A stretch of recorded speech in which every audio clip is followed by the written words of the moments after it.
I'm Father Jeremy Harrington, the guardian of the Franciscan Monastery in Northeast Washington. We are celebrating St. Francis of Assisi starting October 2nd at 1:30. We'll have the blessing of the animals, and people will bring all kind of animals to be blessed by St. Francis. People love their animals. Francis loved animals.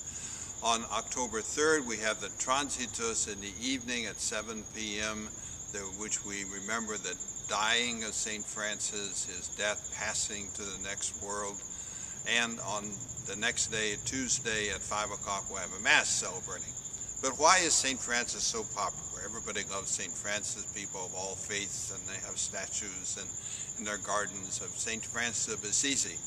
Well, you can say many things, but he was a man so experienced, or had such a great experience of God's love for him, that he wanted to share with other people.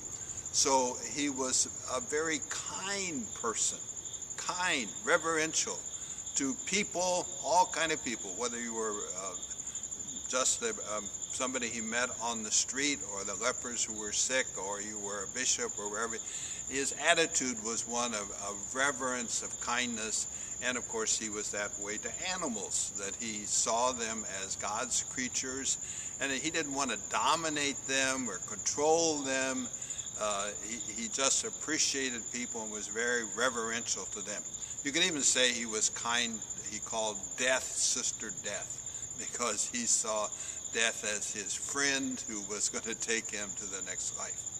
There's one story that the friars had somebody come and rob their food.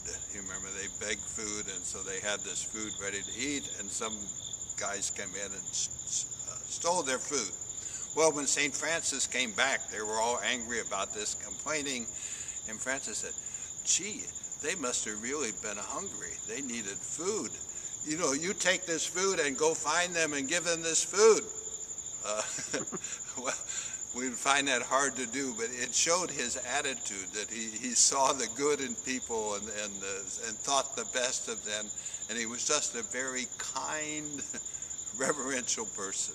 So that's why everybody loves St. Francis of Assisi. So come to the monastery and help us to celebrate with the animals on Sunday, and the passing of celebrating his death on Monday, and the Mass on Tuesday.